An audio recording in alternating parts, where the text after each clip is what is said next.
ಶ್ರೀ ದೇವತಾ ಸಮಿತಿ ಪುತ್ತೂರು ಇವರ ವತಿಯಿಂದ 67ನೇ ವರ್ಷದ ಮಹಾಗಣೇಶೋತ್ಸವ ಸೆಪ್ಟೆಂಬರ್ 7ರಿಂದ 13ರವರೆಗೆ ಪುತ್ತೂರಿನ ಕಿಲ್ಲೆ ಮೈದಾನದಲ್ಲಿ ನಡೆಯಿತು.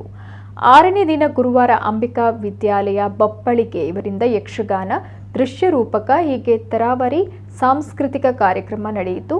ಧಾರ್ಮಿಕ ಸಭೆಯಲ್ಲಿ ಸುರೇಶ್ ಮಾಸ್ಟರ್ ಸರ್ವರನ್ನ ಸ್ವಾಗತಿಸಿದರು. ರಾಜ್ಯದ ಮಂತ್ರಿ ಮಾಜಿ ಮಂತ್ರಿ ಬಿರಮಾನತ್ ರೈ ಮುಖ್ಯ ಅತಿಥಿಗಳಾಗಿ ಉಪಸ್ಥಿತರಿದ್ದು ಧಾರ್ಮಿಕ ಸಭೆಯನ್ನು ಉದ್ಘಾಟಿಸಿ ಮಾತನಾಡಿದರು. ಉಪ್ಪಿನಂಗಡಿ ಮುಸ್ಲಿಂ ಧರ್ಮಗುರು ಎಸ್.ಪಿ. ದಾರಿಮಿ ರೆಂಜಿಲಾಡಿ ಮಾತನಾಡಿ, ದೇಶ ಅಭಿವೃದ್ಧಿ ಆಗದಿದ್ರೆ ಏನು ಪ್ರಯೋಜನ? ಇದು ದೇಶ ಉಳಿಸುವಂತಹ ಕಾರ್ಯಕ್ರಮವಾಗಿದೆ ಎಂದರು. ಸೇಂಟ್ ಫಿಲೋಮಿನಾ ಚರ್ಚ್ನ ಸಹಾಯಕ ಧರ್ಮಗುರು ಲೋಹಿತ್ ಅಜಯ್ ಮಸ್ಕರೇನಸ್ ಸಂದರ್ಭೋಚಿತವಾಗಿ ಮಾತನಾಡಿದರು. ಈ ಸಂದರ್ಭ ಗ್ಯಾರಂಟಿ ಯೋಜನೆ ಅಭಿವೃದ್ಧಿ ಪ್ರಾಧಿಕಾರದ ಜಿಲ್ಲಾ ಅಧ್ಯಕ್ಷರು ಭರತ್ ಮುಂಡೋಡಿ, ಧಾರ್ಮಿಕ ಪರಿಷತ್ ಸದಸ್ಯ ಲಕ್ಷ್ಮೇಶ ಗಮ್ಲಡ್ಕ, ರಾಜಕೀಯ ಧಾರ್ಮಿಕ ನಾಯಕ ಹೇಮನಾಥ್ ಶೆಟ್ಟಿಕಾವು, ಕಾರ್ಯಕ್ರಮ ಸಂಯೋಜಕರು ಅಭಿಜಿತ್, ಮಹಾಗಣೇಶೋತ್ಸವ ಸಮಿತಿ ಪದಾಧಿಕಾರಿಗಳು ಧಾರ್ಮಿಕ ಸಭೆಯಲ್ಲಿ ಉಪಸ್ಥಿತರಿದ್ದರು.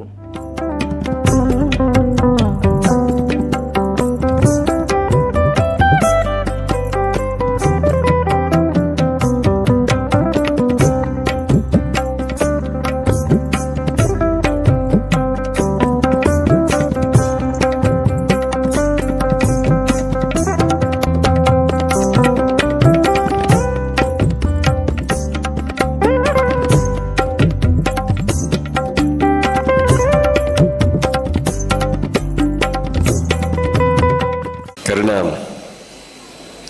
57 ವರ್ಷದ ಪಿರವಡು ಮುಲ್ಪದ ಹಿರಿಯಾಕ್ಲು ಶುರು ಮಾಡ್ತಿನಂಚಿನ ಗಣೇಶೋತ್ಸವ ಮಹಾಗಣೇಶೋತ್ಸವವನ್ನು ಉದರಡು ಪುತ್ತೂರದ ದೇವತಾ ಸಮಿತಿ ದಕ್ಕಲು ಭಾರಿ ಪೊರ್ಲ ಕಂಟಡು ವ್ಯವಸ್ಥಿತವಾದ ಪೂರ್ಣ ವೈದಿಕ ವಿಧಿವಿಧಾನದ ನೆಲೆಟ್ಟು ಒಂದು ಜಿಲ್ಲೆಡೆ ಎಡ್ಡೆ ಪುದರ ಪಡೆಯಿನ ಉತ್ಸವ ಪನ್ನ ಪುದರ ಪಾತ್ರವಾದ ಸುಧಾಕರ್ ಶೆಟ್ರ್ ಸಾಮಾಜಿಕ ಬದುಕಡು ಅವ್ರನ್ನ ಒಂಜಿ ನಾಯಕತ್ವಡು ಎಡ್ಡ ರೀತಿಯ ಗಣೇಶೋತ್ಸವ ಮೂಲ 44 ವರ್ಷ ಅಧ್ಯಕ್ಷ ಆದ ಎನ್ನು ಮುನ್ನಡೆಸಿನಾರು.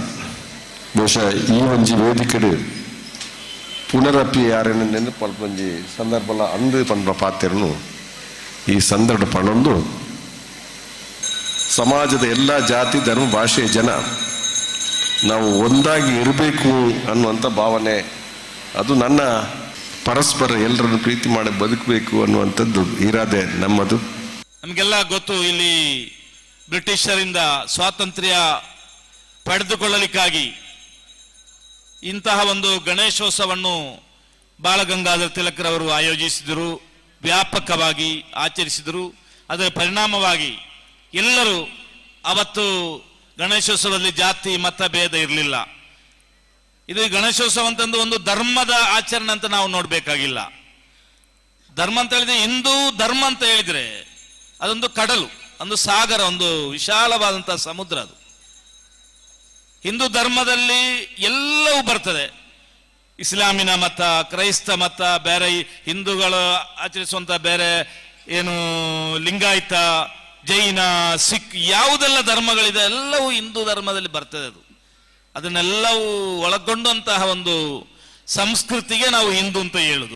ಒಂದು ಮೇಣದ ಬತ್ತಿಯಿಂದ ಇನ್ನೊಂದು ಅಥವಾ ಅನೇಕ ಮೇಣದ ಬತ್ತಿಗಳನ್ನು ನಾವು ಬೆಳಗಿಸಿದ್ರೆ ಮೊದಲ ಮೇಣದ ಬತ್ತಿಯ ಬೆಳಕು ಕಡಿಮೆ ಆಗುವುದಿಲ್ಲ. ಬದಲಿಗೆ ಎಷ್ಟು ಜಾಸ್ತಿ ಮೇಣದ ಬತ್ತಿಗಳನ್ನು ನಾವು ಬೆಳಗಿಸ್ತೇವೆ ಅಷ್ಟು ಜಾಸ್ತಿ ಬೆಳಕು ನಮಗೆ ಸಿಗ್ತದೆ.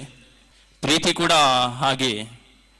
ಪ್ರೀತಿ ಹಂಚಿದಷ್ಟು ಪ್ರೀತಿ ಕಡಿಮೆ ಆಗುವುದಿಲ್ಲ, ಪ್ರೀತಿ ಹೆಚ್ಚುತ್ತಲೇ ಹೋಗುತ್ತದೆ, ಸಮಾಜ ಒಳ್ಳೆಯದಾಗುತ್ತಲೇ ಹೋಗುತ್ತದೆ. ಅದಕ್ಕೋಸ್ಕರ ನಾವು ಪ್ರೀತಿ ಹಂಚುವ ವ್ಯಕ್ತಿಗಳಾಗಬೇಕು.